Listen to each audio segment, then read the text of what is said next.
The pharmacist said 4 words that changed the way I saw my own son forever. "Your insurance was canceled months ago." I remember staring at her through my reading glasses, waiting for her to laugh and tell me there had been some mistake. But she didn't. She simply looked back at her computer screen and then at me with an expression that made my stomach tighten. If this story already has your heart racing, welcome. I'm glad you're here at Heartline Narratives. Before we go further, drop a comment and tell me where are you watching from, your country, your city. I read your comments, and I always love knowing where these stories reach. Note, this story contains fictional elements for entertainment and educational purposes. Any resemblance to real people, names, or places is purely coincidental. But the lesson behind this story is something every family should remember. Let's continue. My name is Evelyn Brennan. I'm 58 years old, and for the last 2 years I had convinced myself that losing my husband was the hardest thing I would ever survive. I was wrong. That Thursday afternoon, I had walked into the pharmacy to refill the blood pressure medication I'd been taking for years. I expected to pay the usual amount, collect my prescription, and go home. Instead, the young pharmacist told me my insurance supplement had been canceled 3 months earlier. "That's impossible," I said. "I pay the premium automatically every month." She checked the screen again. "I'm sorry, Mrs. Brennan. The system shows the policy was canceled in February. I paid nearly $70 out of pocket because I needed the medication, but I couldn't stop thinking about those 4 words, canceled 3 months ago. When I got back to my car, I sat behind the steering wheel without starting the engine. My hands were resting on my lap, and one question kept circling through my mind. Who had canceled it? I hadn't. My husband, Daniel, had died 2 years earlier, and since then I had handled every bill myself, or at least I thought I had. Then I remembered something that suddenly made my chest feel cold. After Daniel died, my youngest son, Brett, had offered to help me with my finances. He told me I shouldn't have to deal with everything alone while I was grieving. At the time, his kindness had felt like a blessing. Brett was 31 and had moved into my house after his father's death. He said he wanted to make sure I was eating properly, taking my medication, and getting to my appointments. I believed him. Why wouldn't I? We had 2 sons. My older son, Marcus, was 34 and lived about 2 hours away with his wife and daughter. He worked constantly and didn't visit as often as Brett did. Brett was the one who was always around. He was the one making dinner, driving me to appointments, picking up groceries, and telling me I didn't need to worry about anything. During the final months of Daniel's illness, Brett had also been the one handling many of the household payments because I was exhausted and overwhelmed. So after Daniel died, I allowed Brett to remain an authorized signer on one of our accounts. That account contained a little over $190,000. It was money we had saved over decades, along with Daniel's life insurance payout and the money from selling our small lake property. I had planned to keep most of it untouched. It was supposed to be my safety net. I never imagined that the person I had trusted to protect it might be the person draining it. But that afternoon, sitting in my car outside the pharmacy, I didn't know any of that yet. I only knew that my insurance had somehow been canceled without my knowledge. And for the first time in 2 years, I wondered whether Brett's offer to take care of everything had meant something very different from what I thought. I drove straight to the bank. It was the same branch Daniel and I had used for almost 30 years. I knew the tellers by name, and one of them, Deanne Castellano, had been there since before my sons were teenagers. When I walked up to her window, she smiled. "Evelyn, what brings you in?" "I need a full statement on my account," I said, "going back at least a year." She looked at me for a moment. "Is everything okay?" I forced a smile. "I just want to check something." She printed 11 pages and handed them to me. I took them to a small table near the window. At first, nothing looked unusual. Then I noticed the withdrawals. $200, $400, $600, $1,500, then a wire transfer for $6,000. I kept turning pages. My breathing became slower as I added the amounts in my head. There were withdrawals I couldn't remember making, transfers I had never authorized, cash taken out on days when I knew I had been home. And then I saw the total. More than $41,000 had disappeared from the account over 8 months. I stared at the number until the words on the page blurred. I hadn't spent that money. Daniel was gone. Marcus lived 2 hours away. There was only one person who could legally access the account besides me. I looked up at Deanne. "Can you tell me who made these withdrawals?" Her expression changed immediately. She glanced at the pages, then back at me. "Mrs. Brennan, I can't discuss another account holder's activity in detail." My heart started pounding. "Another account holder?" She hesitated. "You're the primary account holder, but there is another authorized signer listed." I already knew the answer before she said it. "Your son, Brett." For several seconds, I couldn't speak. I looked back down at the statements. $41,000. My son's name wasn't printed beside every withdrawal, but suddenly every transaction had his face attached to it. The new truck he'd bought. The expensive phone. The weekend trip he said was a fishing trip. The restaurant bills he claimed were business meetings. All those little things I'd ignored because I believed he was struggling. I had spent 2 years thanking God that my son had stayed close to me after his father's death. Now I wondered if he'd stayed because he loved me, or because staying close made it easier to take what belonged to me. I drove home that evening and said nothing. Brett was in the kitchen cooking dinner. He smiled when he saw me. "Mom, you're home early." I looked at him and felt something inside me break. He was still my son, I still loved him, but for the first time I didn't trust him. "Everything okay?" he asked. I smiled back. "Everything's fine." He went back to cooking. I watched him for a moment and realized something important. If Brett had really stolen that money, confronting him immediately would only give him time to destroy the evidence. So I made a decision. I would say nothing. I would watch. I would investigate. And before my son ever realized that I knew his secret, I would find out exactly how much he had taken, where it had gone, and what he had done with it. Because Brett thought his mother was still grieving, still confused, and too trusting to notice what was happening right under her own roof. He was wrong. Very wrong. And by the time he discovered that I knew the truth, I planned to make sure he had nowhere left to hide. That night, I barely slept. Brett thought I was resting peacefully in my bedroom, but I spent most of the night staring at the ceiling, replaying everything that had happened at the bank. $41,000. I kept repeating the number in my head as if saying it enough times would somehow make it smaller. It didn't. The next morning, Brett knocked on my bedroom door and asked if I wanted coffee. I almost told him no.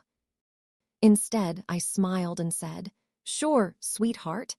That word nearly made me sick. Sweetheart. I had called him that his entire life.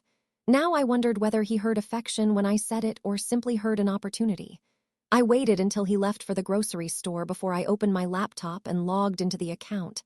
I had never been someone who checked every transaction. Daniel had always handled most of the financial details, and after he died, Brett had convinced me that constantly worrying over every bill would only make my grief worse. Looking back, I realize how convenient that advice had been. I opened the transaction history and started writing down every withdrawal I didn't recognize. There were more than I had seen at the bank. Some were small enough that I had probably dismissed them as ordinary household expenses. Others were impossible to explain. One transaction was for $1,500. Another was $2,300. Then there was a $6,000 wire transfer to an account I had never seen before. I printed everything. Then I made a second copy and put it inside an old recipe book that had belonged to Daniel's mother. I didn't know why I chose that book. Maybe because Brett never touched it. I needed somewhere he would never think to look. Over the next few days, I began watching my son without letting him know. I noticed that he had suddenly become very careful with his phone. He kept it face down on the kitchen table. He took it into the bathroom. He even started using a password I had never seen before. Before, he had never cared if I picked up his phone to move it aside while cleaning. Now, if I came near it, he'd grab it immediately. "Everything okay?" I asked one afternoon. "Yeah, Mom, why?" "You seem nervous lately," he laughed. "I'm not nervous, just busy." Busy. That was another word I started hearing often. Busy when I asked where he had been. Busy when I asked about the truck. Busy when I asked why he suddenly had money for expensive dinners. Then one evening he came home carrying 2 shopping bags from a store I knew was expensive. I looked at the bags and then at him. "What did you buy?" "Nothing important." He walked past me. "Brett," he stopped. "What? How are you paying for all this?" His expression changed for half a second, just half a second, then he smiled. I'm working on something, Mom. It's going to pay off. What kind of something? An investment. I nodded as though I believed him. That sounds good. He smiled again. It is.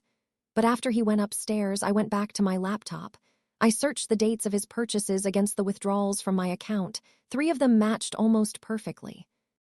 That was when I stopped, hoping there was an innocent explanation. I started building a case.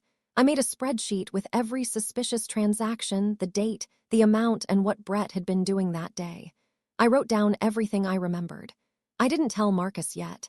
I knew he would want to confront Brett immediately, and I wasn't ready for that. I wanted proof so strong that Brett couldn't talk his way around it. My son was good at talking. He had always been good at it. When he was 17, he convinced me that the broken window in our neighbor's garage wasn't his fault, even though there was a baseball sitting in his bedroom with the neighbor's name written on it. When he was 23, he borrowed money from Daniel for a business idea that lasted exactly 3 weeks. Every time there was a story. Every time there was a reason. And every time we forgave him.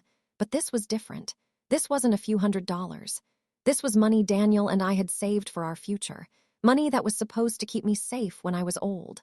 Money that belonged to me. I decided to visit the bank again. Deanne recognized me immediately. Evelyn, I was wondering if you'd come back. Her voice was quieter than usual. Why? I asked. She glanced around before answering. Because there are some things I think you need to know. My heart started beating faster. What things? She lowered her voice. I can't tell you everything, but I can tell you that some of the withdrawals you're looking at were made inside this branch. I stared at her. By Brett. Deanne didn't answer directly. She didn't need to. Can you prove it? I asked. She hesitated. There may be security footage. My hands tightened around my purse. Then I want to see it. It isn't that simple, she said. But if you're concerned about financial exploitation, the branch manager can review the footage. Financial exploitation. Hearing those words made everything feel more serious. I had spent days telling myself that maybe my son had borrowed the money. Maybe he planned to pay it back. Maybe there was some explanation. But the bank was using a word that made my stomach turn. Exploitation. Deanne told me the branch manager's name was Curtis and that he would be back on Monday. I thanked her and left. But before I reached my car, my phone rang. It was Marcus. Mom, are you okay? I froze. Why are you asking? Because Brett called me last night. My heart dropped. What did he say? Marcus was silent for a moment. He asked me for $4,000. I closed my eyes. Why? He said he needed it to finish paying for an apartment. I almost laughed, but there was nothing funny about it. An apartment? That's what he said. I looked back at the bank through the glass doors. Suddenly, everything was connecting, the withdrawals, the new truck, the expensive phone, the mysterious purchases, the money disappearing from my account. And now an apartment Brett claimed he needed.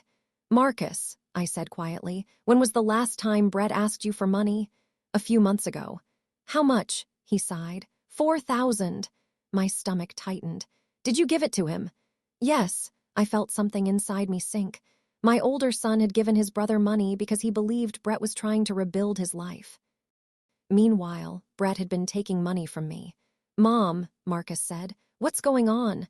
I looked down at the spreadsheet I had printed that morning. I think I finally know why Brett has been acting so strangely. What do you mean? I took a breath. I think he's been taking money from my account. Marcus went completely silent.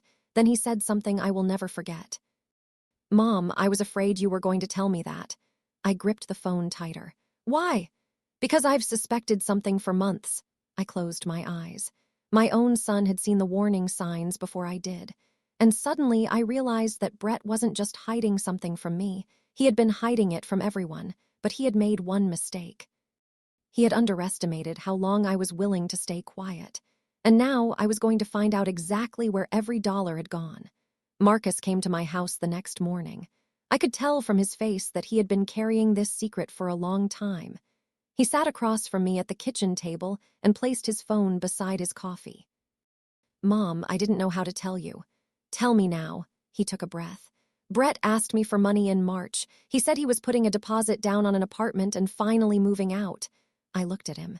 He told me the same thing. Marcus shook his head. He never moved out. I know. Then why did he need $4,000? I didn't answer. We both knew. I opened my folder and showed him the statements. His face changed as he looked through them. 41,000? At least. Mom, I know. Marcus ran a hand over his face. I should have said something sooner. You didn't know. I knew something was wrong, but you didn't know he was stealing from me. No, he looked down at the papers. I thought he was just irresponsible.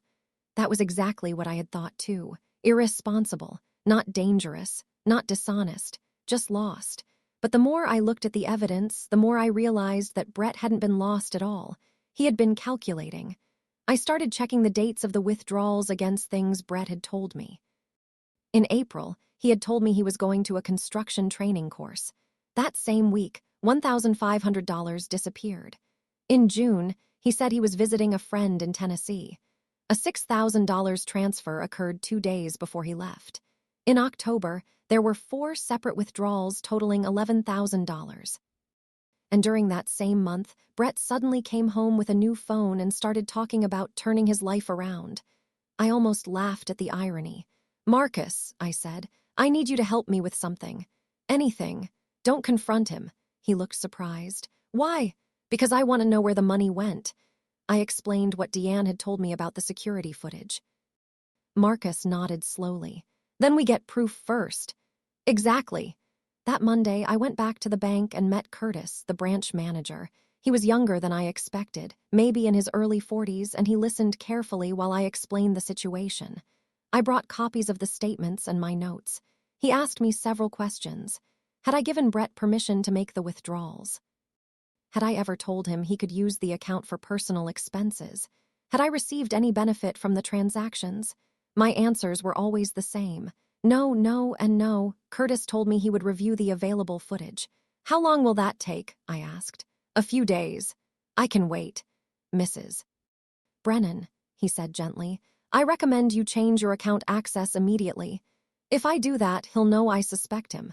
Curtis looked at me carefully. That may be true. I thought about it. Not yet. He didn't argue. Instead, he told me to monitor the account and let the bank know immediately if another suspicious transaction appeared. When I got home, Brett was sitting on the couch watching television. He looked up. Where were you? Shopping. What did you buy? Nothing, he smiled. Mom, you always say that when you don't want to tell me. I smiled back. Maybe I'm learning from you, he laughed. For a moment, he looked uncomfortable. Then his phone buzzed. He checked the screen and stood up immediately. Who was that? I asked casually. Nobody. You looked worried. It's nothing. He walked outside. I waited 30 seconds and followed him quietly. I didn't hear everything, but I heard enough. I told you I'll have it. Pause. No, she doesn't know. My blood went cold. He was talking about me. I stepped back before he could see me. She doesn't know, he had said.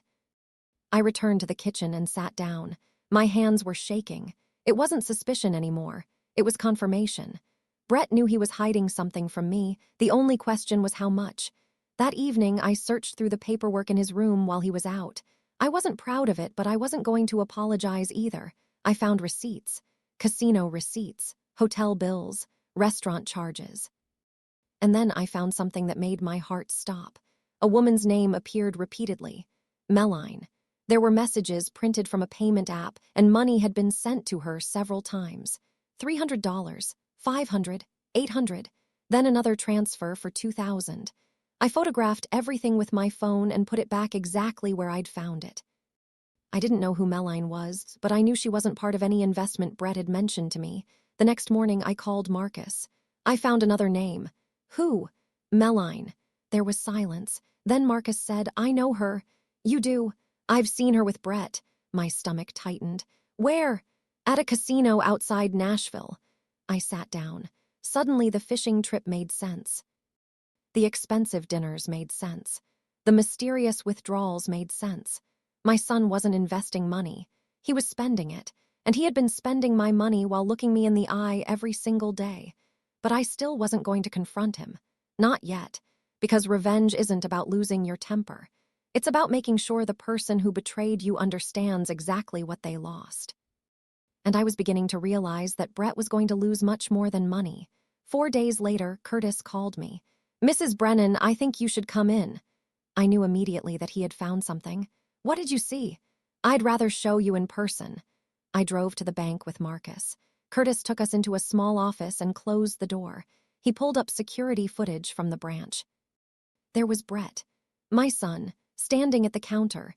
He handed the teller a card and withdrew cash from my account. I watched him sign the slip, then another clip, same branch, another withdrawal, another signature, another day, another amount. I felt like I was watching a stranger, but it was Brett, the boy I had carried when he was sick. The teenager I had defended when everyone said he was trouble. The man I had trusted with my finances after his father's death. "There are 3 separate occasions," Curtis said. "There may be more, but these are the ones we've been able to identify clearly." Marcus looked at me. "Mom," I raised my hand. "Don't." I didn't want sympathy. I didn't want anger. I wanted a plan. Curtis explained that because Brett was an authorized signer, the situation was legally complicated. But he confirmed that I could remove him from the account. I looked at the footage again. Brett wasn't even nervous. He had walked into that bank like the money belonged to him. That was the moment something changed inside me. I stopped asking myself why he had done it. I started asking myself what I was going to do next. "I want him removed," I said. Curtis nodded. "We can do that. But not today." Curtis looked surprised. "Mrs. Brennan, I want one more thing." I handed him my folder. "I want every transaction connected to these withdrawals reviewed, every transfer, every payment, every card transaction you can legally provide me." Curtis nodded slowly. "I'll see what we can do." When I got home, Brett was waiting. "Mom, where were you?" "At the bank." His face changed, only slightly, but I saw it. "Why?" "I had some paperwork to take care of." "What kind of paperwork?"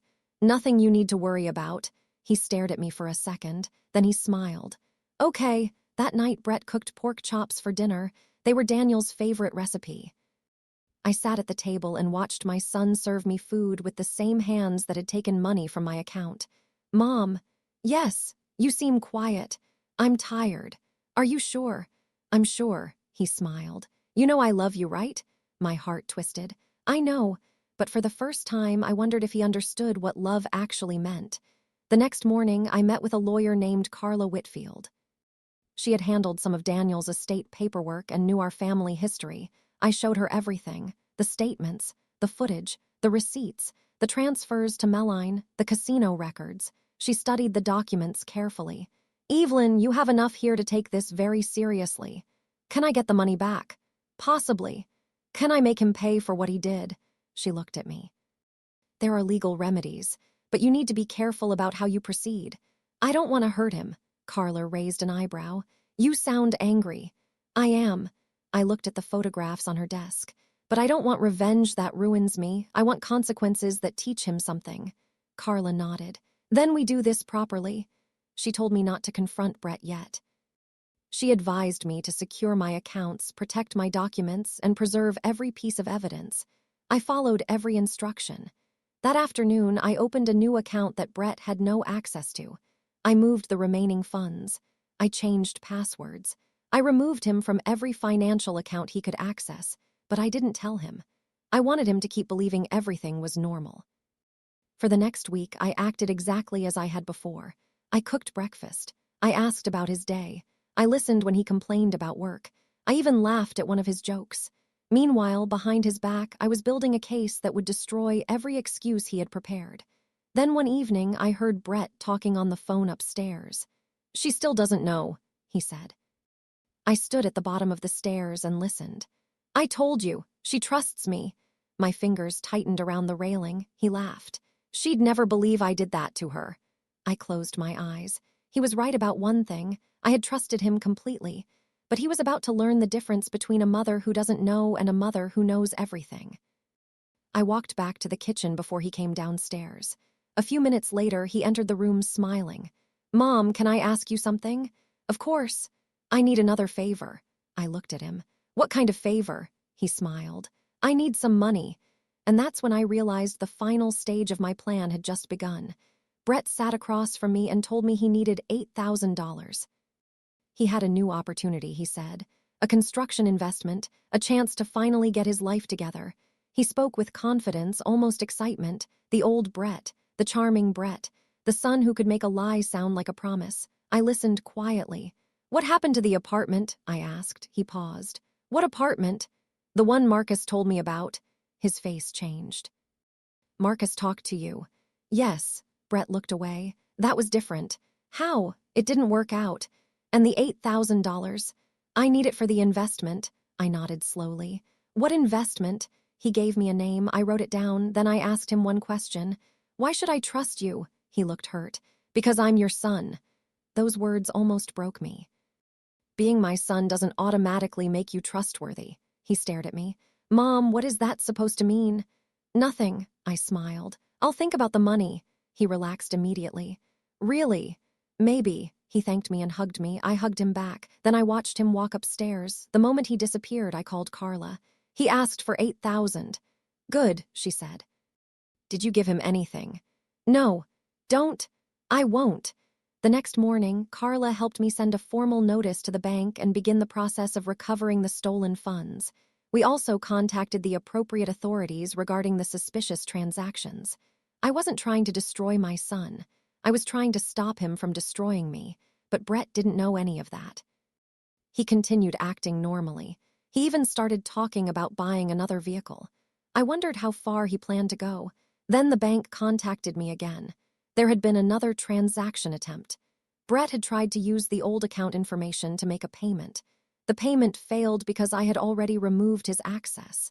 He called me immediately. "Mom, did you change something?" "What do you mean?" "My card isn't working." "That's strange. Did you do something with the account?" "Why would I?" Silence. "Mom, yes." "Nothing." He hung up. That was the first crack in his confidence. The next day, he came home angry. "Why can't I access the account?" I looked at him calmly. "What account?" "The account you and Dad had. Why do you need access?" "Because I'm an authorized signer." I smiled. "Not anymore." He froze. "What?" "I removed you." His face went pale. "Why?" "Because I checked the account." He stared at me. "What did you see?" I didn't answer. "Mom, what did you see?" I placed a folder on the table. "Sit down." He didn't move. "What is that?" "Your withdrawals." His eyes dropped to the folder. "I can explain." "I'm sure you can." "Mom, listen." $41,000, Brett. His mouth opened, but no words came out. "I know about the truck, I know about the casino, I know about Melline, I know about the transfers. And I have security footage of you withdrawing money from my account." He looked at me like I had suddenly become someone else. "You were spying on me." "No, I was protecting myself." "Mom, I was going to pay it back." "You said that before." "I swear." "You also said the money was an investment." "It was." "Then why did thousands go to Melline?" He stopped. I saw the truth in his face before he said anything. "Who told you about her?" "You did." "I never." "Your payments did." He sat down slowly. For the first time, Brett looked afraid. I had spent days imagining this moment. I thought I would feel victorious. Instead, I felt tired. "Why?" I asked. "Why did you do this to me?" He started crying. "I don't know. That's not good enough. I got in too deep. And you kept taking. I thought I could fix it. You had 2 years to fix it." He covered his face. "Mom, please." I stood up. "No." He looked at me. "What do you mean?"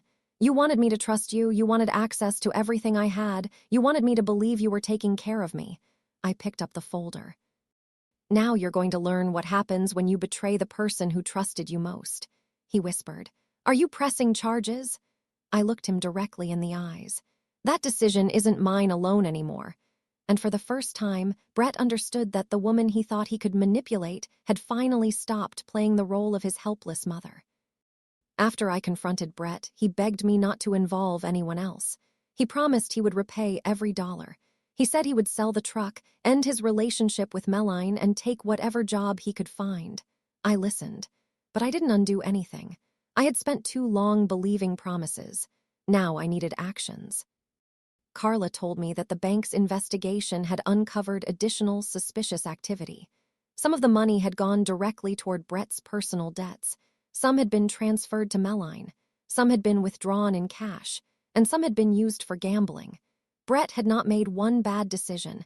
He had made dozens of them, one after another. Then came the part I never expected. The insurance cancellation. Carla asked me to bring her every document related to the policy. I did. She discovered that the cancellation request had been submitted electronically using an account connected to Brett's email address. I stared at the document. He canceled my insurance. It appears that way, Carla said. Why? Possibly to free up money from the account. My hands went cold. Brett hadn't simply been stealing. He had been cutting away pieces of my financial protection so he could redirect money elsewhere. The pharmacist's 4 words had exposed something much bigger than a canceled insurance policy. They had exposed my son's entire secret life. I called Marcus and told him what we'd found. He came over that evening. Mom, what are you going to do? I'm going to let the truth speak for itself. And Brett, he'll have to face what he did. Marcus looked relieved. I'm proud of you, I smiled sadly. I don't feel proud. You should. I feel like I failed as a mother. Marcus shook his head. You didn't fail, he made his choices. Those words stayed with me. Because for 2 years I had blamed myself for trusting Brett. Maybe I shouldn't have. Maybe trust wasn't the mistake. Maybe the mistake was believing that being a mother meant protecting your child from every consequence. Brett had spent years learning that someone would always rescue him. This time I wouldn't. A week later, Carla and I met with the bank and reviewed everything. The bank froze the remaining disputed transactions and documented the evidence. Brett was given an opportunity to make restitution. He was required to return what he could immediately and establish a repayment plan for the rest. His truck was sold. His savings were gone. His relationship with Meline ended after she realized there was no more money to spend. And the construction opportunity he had bragged about never existed. It had been another lie. Brett had created an entire version of his life that depended on money he hadn't earned. When that money disappeared, the life disappeared with it. But I wasn't finished. There was one thing I still needed to know. Why had he targeted me? I asked him to meet me one final time. He came to my house looking exhausted. Why, Brett? I asked. He looked down. I thought you had enough. I almost laughed. Enough? You had the house, Dad's insurance, the savings, everything. So you thought it was yours? I thought someday it would be. Someday, he nodded. I told myself I was just taking it early. That sentence hurt more than the theft itself. You didn't take money, Brett. You took my security. He began crying. I know. You took your father's final gift to me. I know. You took the money I planned to leave for my grandchildren. He covered his face. I'm sorry. I stood there silently. I had wanted revenge. For weeks, I had imagined making him hurt the way he had hurt me. But standing there, looking at my son, I realized something. The best revenge wasn't destroying him. It was refusing to save him from the consequences he had created. You're going to rebuild your life, I told him. But you're going to rebuild it without my money. He nodded. And if you ever want my trust again, you'll earn it one day at a time. He looked at me. Do you still love me? My heart broke. I'm your mother. I will always love you. I paused. But love doesn't mean access. That was the sentence he needed to hear, and perhaps it was the sentence I needed to say. The weeks that followed were harder than I expected. Brett moved out. He had nowhere to go except a small apartment he could barely afford, and for the first time in his adult life, he had to pay his own bills. Marcus offered to help him find construction work, but he made one condition clear. I'm not giving you money, he told Brett. I'll help you find a job. Brett accepted. He started working with a crew outside Columbus. It wasn't glamorous. It was physical, exhausting work, but it was honest. Meanwhile, I continued working with Carla to recover the money. Some of it came back quickly. Some would take years. I stopped caring about the exact timeline. What mattered was that Brett could no longer reach it. I changed every password. I checked every statement. I reviewed every transaction. I learned things about my finances that I should have known years earlier. I also learned something else. My husband had always wanted me to be independent. After he died, I had mistaken dependence for comfort. Brett had encouraged that mistake because it benefited him. One afternoon, I found myself sitting at the same pharmacy where everything had started. The young pharmacist recognized me. Mrs. Brennan, she said. How are you? I smiled. Better. She didn't know what her 4 words had uncovered. She didn't know that a simple insurance question had exposed a betrayal inside my own family. I thanked her. She smiled and returned to work. As I walked to my car, I thought about how strange life can be. Sometimes the smallest warning opens the door to the biggest truth. Months passed. Brett called occasionally. At first, every call was an apology. Then they became updates. He told me about work. He told me he was making payments. He told me he was staying away from gambling. I listened, but I didn't immediately believe him. Trust takes longer to rebuild than it takes to destroy. Marcus started visiting more often. He brought his daughter with him, and the house began feeling like a home again. One Sunday, my granddaughter asked me why Uncle Brett didn't come for dinner anymore. I didn't know how to explain adult betrayal to a child, so I simply said, "He's learning how to take care of himself." She nodded and went back to eating. Maybe that was the simplest truth. Brett was learning, and so was I. I was learning that boundaries aren't cruelty. I was learning that saying no doesn't make you a bad mother. I was learning that forgiveness doesn't require forgetting. And most importantly, I was learning that revenge doesn't always look like punishment. Sometimes revenge is simply standing back and allowing someone to experience the consequences they spent years avoiding. Brett eventually sold the expensive phone. He gave up the casino trips. He ended the relationship with Meline. He started paying back the money in monthly installments. The first payment was small. I almost refused it. Then I realized that accepting it wasn't about the money. It was about accountability, so I accepted it. "Thank you," I said. He nodded. "I'm sorry, Mom. I know. Will you ever trust me again?" I looked at him. Maybe. He understood that maybe wasn't a promise, it was a possibility, and possibilities have to be earned. One evening, Marcus came over and found me going through my bank statement. He smiled. "Still checking every line. Every month." "Good," I laughed. "Your father would have been proud." Marcus nodded. "He would." I closed the statement and looked out the window. The house was quiet. For the first time in a long time, the silence didn't feel lonely. It felt peaceful. I had lost money. I had lost trust. I had lost the version of my son I thought I knew, but I had also gained something. I had found my own voice again, and I had learned that protecting yourself isn't betrayal. Sometimes it's the only way to survive someone else's betrayal. A year after the pharmacist exposed my insurance problem, Brett came to my house and asked to sit down. He looked different, not dramatically, just older, more serious. "Mom, I want to tell you something," I nodded. "Go ahead." "I've paid back almost half." "I know. I'm going to keep paying." "I know." He looked at his hands. "I also quit gambling." I smiled faintly. "That's good." "I haven't talked to Meline in months." "That's probably good too." He laughed nervously. Then he said, "I used to think you hated me." I looked at him. "I never hated you. You didn't even fight for me." "That's because I had spent years fighting for you." He looked confused. "What do you mean?" "Every time you made a mistake, I covered it. Every time you ran out of money, I helped. Every time you lied, I found a reason to forgive you. I thought that was love." I paused. "But I was wrong." He looked down. "What was love then?" "Letting you face the consequences." His eyes filled with tears. "I thought losing everything was your revenge." I shook my head. "No. My revenge was learning how to live without being afraid of losing you." He looked at me for a long time. "I deserved that." "You deserved consequences. That's different." He nodded slowly. Then he pulled an envelope from his jacket. "What's that?" "The final payment for the insurance premiums you had to cover because of what I did." I opened it. It was more than I expected. "Brett, I'm not asking you to forgive me. I'm just trying to make things right." For the first time, I saw something I hadn't seen in him for years. Shame without an excuse. I accepted the envelope. "Thank you." He stood up. "Can I come for dinner sometime?" I looked at him. There was a time when I would have said yes immediately. This time I thought about it. "Call me next week." He smiled. "Okay."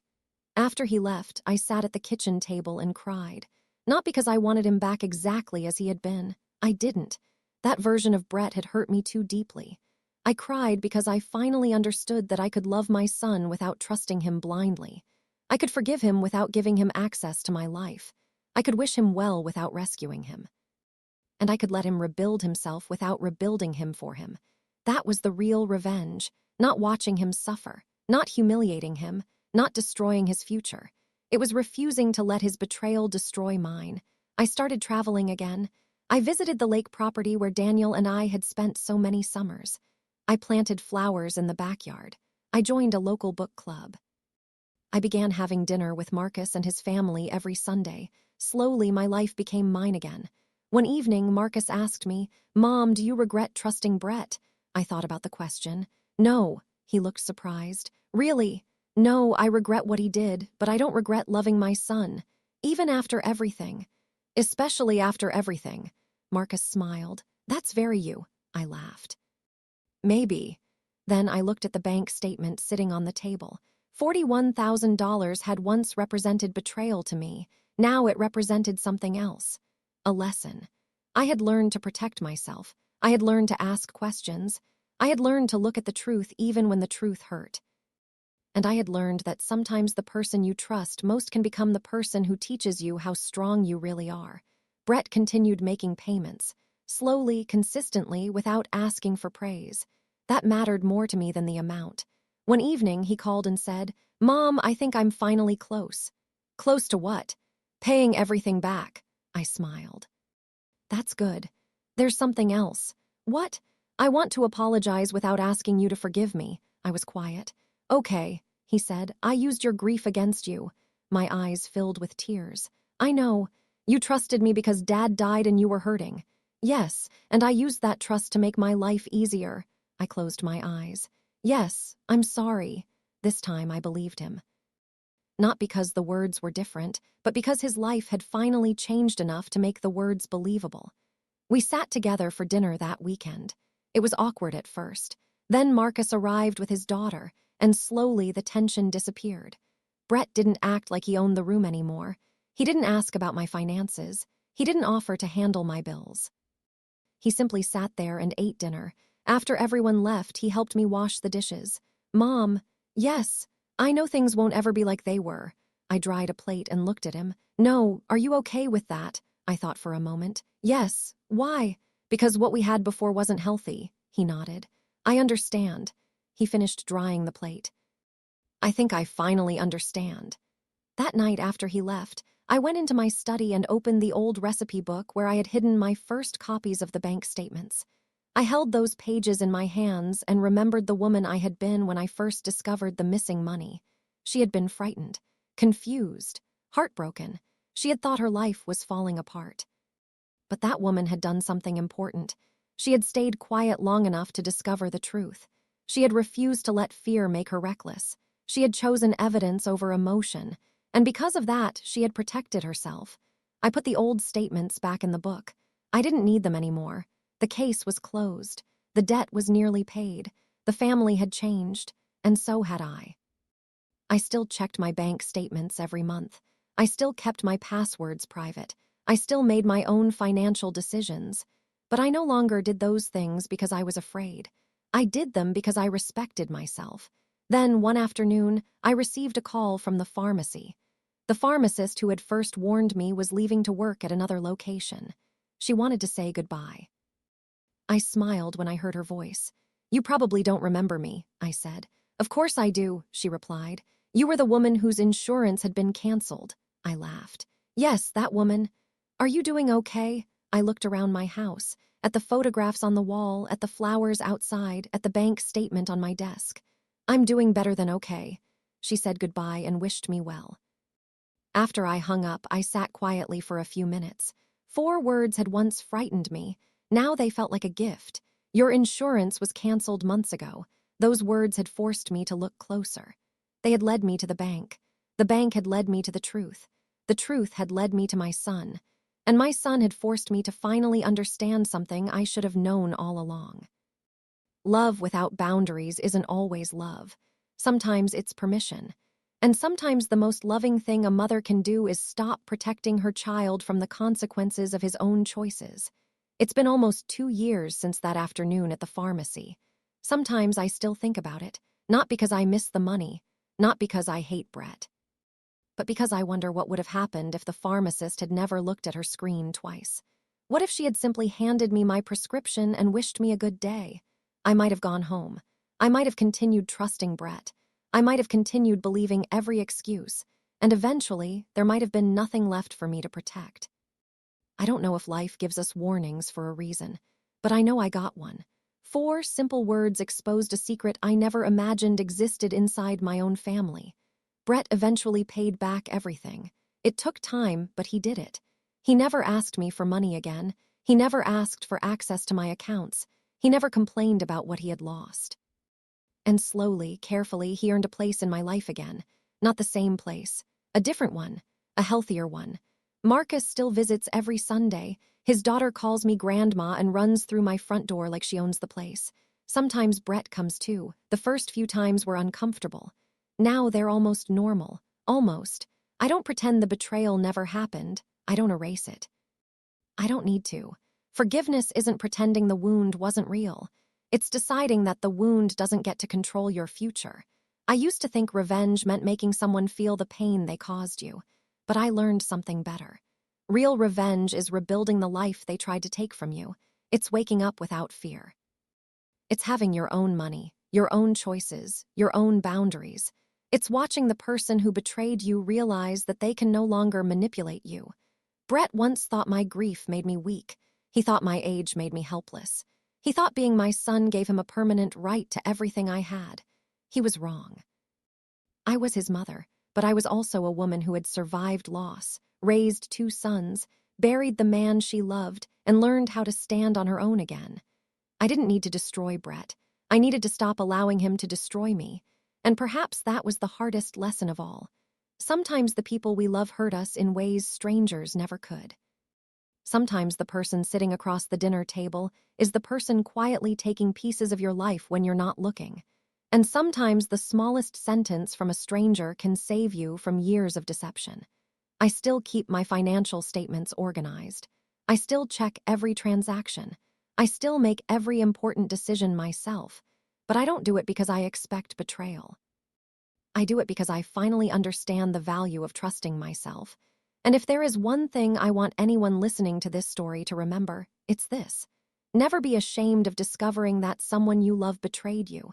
The shame belongs to the person who chose betrayal, not the person who trusted. I trusted my son because I loved him. He betrayed that trust because of the choices he made.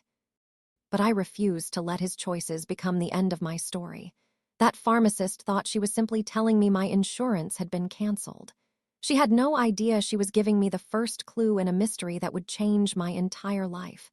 4 words exposed my son's secret, but the truth did something even more important. It gave me my life back. And that was the one thing Brett could never steal from me. If you like this story, please like this video, subscribe to the channel, and share your impressions of this story in the comments. To listen to the next story, click on the box on the left. Thank you for watching.